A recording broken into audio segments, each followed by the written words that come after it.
আসসালামু আলাইকুম ভিউয়ার্স, কেমন আছেন সবাই? হাওয়াই মিষ্টির আজকের ভিডিওতে আমরা দেখাবো ওভেন ছাড়া কিভাবে চুলায় কেক তৈরি করতে হয়। এই কেক বানাতে খুব অল্প উপকরণ প্রয়োজন, এগুলো সবার রান্নাঘরেই থাকে। চলুন ভিডিও শুরু করা যাক। আর ভিডিও শুরু করার আগে আপনারা যদি আমাদের চ্যানেলে নতুন হয়ে থাকেন তাহলে অবশ্যই সাবস্ক্রাইব করুন এবং অল নোটিফিকেশন অন করে রাখুন, যাতে আমাদের পরবর্তী আপলোড করা ভিডিও আপনারা সবার আগে পেতে পারেন। কেক তৈরি করার জন্য আমাদের লাগবে 2টি ডিম, 1 কাপ চিনি, 1 কাপ গুঁড়ো দুধ, 2টি এলাচ, তেল 30 ml, বেকিং পাউডার 1 চা চামচ, ময়দা 2 কাপ, 2 টেবিল চামচ কর্নফ্লাওয়ার। প্রথমে একটি বাটিতে 2টি ডিম নিয়ে ভালো করে ফেটিয়ে নিতে হবে।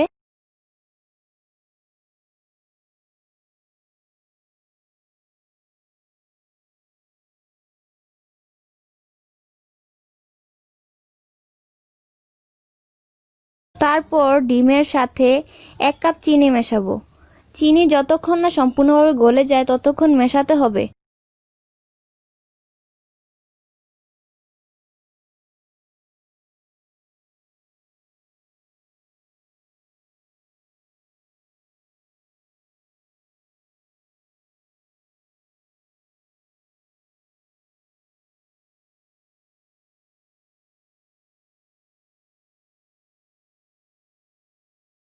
এবার আমরা চালনির সাহায্যে 2 কাপ ময়দা মেশাবো চিনি ও ডিমের মিশ্রণে। অল্প অল্প করে মেশালে ভালো, একবারে দিলে মেশাতে অসুবিধা হয়, তাই একবারে দিবেন না, না দিয়ে অল্প অল্প করে দিবেন।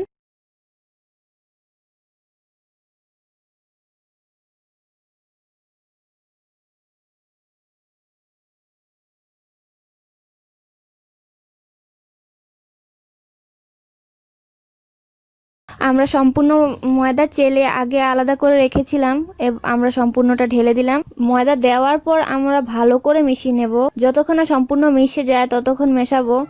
তাহলে এবার 2টি এলাচের সাথে সামান্য পানি ও গুঁড়ো দুধ মিশিয়ে আমরা একটা মিশ্রণ তৈরি করে নিলাম। এটা আমরা বিকল্প হিসাবে ভ্যানিলা এসেন্সের বিকল্প হিসেবে ব্যবহার করছি। আমাদের সবার ঘরে তো আর ভ্যানিলা এসেন্স থাকে না সব সময়, তাই ভ্যানিলা এসেন্সের বিকল্প হিসাবে আপনারা যদি এলাচ এভাবে ব্যবহার করেন তাহলে কেকে সুন্দর একটা ফ্লেভার আসবে এলাচের। তাহলে আমরা প্রথমে এলাচ এবং পানি মিশিয়ে একটা মিশ্রণ তৈরি করে এটা ছাঁকনির সাহায্যে ছেঁকে আমরা কেকের ডোয়ের সাথে মিশিয়ে দেব। এবার আমরা কেকের ডোয়ের সাথে দিয়ে দেব 1 কাপ গুঁড়ো দুধ।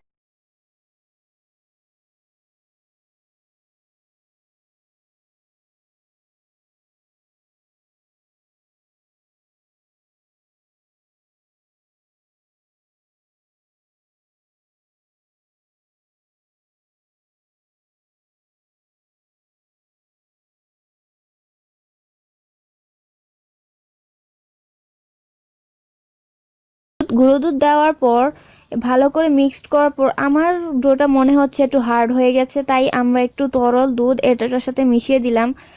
আপনাদের যদি ডো যদি হার্ড না হয় তাহলে তরল দুধ মেশানোর প্রয়োজন নেই।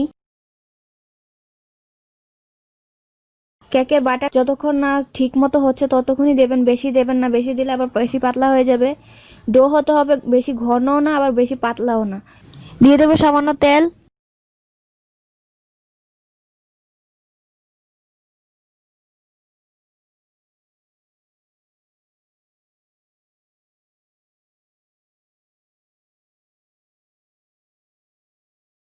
তারপর আমরা 2 টেবিল চামচ কর্নফ্লাওয়ার অ্যাড করে নেব ডোয়ের সাথে।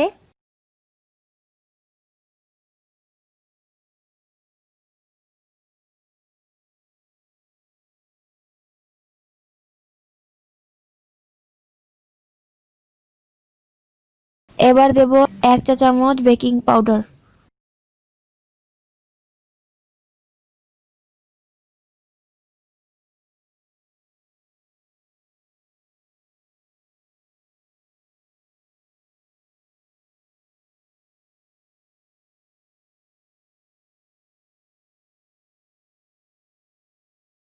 আমরা এবার একটি স্টিলের বাটিতে তেল মেখে নেব এবং একটি কাগজ বাটির শেপে কেটে নেব। আমরা কাগজ দেওয়ার কারণ হচ্ছে কাগজ যদি দেই তাহলে আমাদের চুলার তাপে কেকটা পুড়ে যাবে না এবং কেকটা বাটির সাথে লেগেও যাবে না, কেকটা বাটি থেকে বের করতে সুবিধা হবে।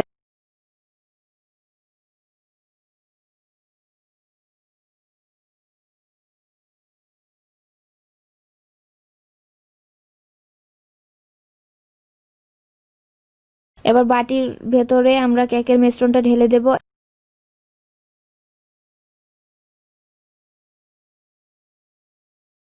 আমরা বাটিটায় ভালো করে ঝাঁকিয়ে নেব যাতে কেকের মিশ্রণটা সম্পূর্ণ সব দিকে একদম ভালোভাবে ঢুকে যায়, কোনো ফাঁক টাক না থাকে। চুলার উপর পাত্র বসানোর পর পাত্রের উপর একটা স্ট্যান্ড দেব। সরাসরি যদি বাটিটা আমরা পাত্রের উপর রাখি তাহলে কেক জ্বলে যাওয়ার সম্ভাবনা বেশি থাকে, তাই আমরা একটা স্ট্যান্ড দিয়ে নেব। স্ট্যান্ডের উপর আমরা বাটি রেখে এবার ঢাকনা দিয়ে ঢেকে দেব। ঢেকে দেওয়ার পর কেকটাকে বেক হতে দিতে হবে, মিডিয়াম আঁচে দিতে হবে। বেশি আঁচ দিলে কেকের ভেতর কাঁচা থাকবে এবং বাইরে দিয়ে পুড়ে যাবে, তাই মিডিয়াম আঁচে যদি আমরা কেকটা তৈরি করি তাহলে কেক ভালো হবে। এবার কেক তোলার আগে, কেক আমরা চুলা থেকে নামানোর আগে চেক করে নেব যে কেকের ভেতরের অংশটা পারফেক্টলি কুকড হয়েছে কিনা। ছুরি সম্পূর্ণটা একবারে কেকের ভেতরে ঢুকিয়ে দেব এবং বের করার পর দেখব এটার গায়ে কোনো কেকের বাটার লেগে আছে কিনা। যদি না লেগে থাকে তাহলে বুঝবেন যে সম্পূর্ণ কেক বেক হয়ে গেছে। এবার নামিয়ে নেব আমরা। আপনারা দেখতেই পাচ্ছেন কেকটা কতটা স্পঞ্জি হয়েছে। আপনারা চাইলে বিকালের নাস্তা হিসেবে পরিবেশন করতে পারেন। বন্ধুরা, আশা করি আপনাদের ভিডিওটি ভালো লেগেছে। বাড়িতে কেকটি তৈরি করার চেষ্টা করবেন এবং কেমন হলো কমেন্টে আমাদের জানাবেন। চাইলে আপনারা কেকের ছবিও আপলোড করতে পারেন।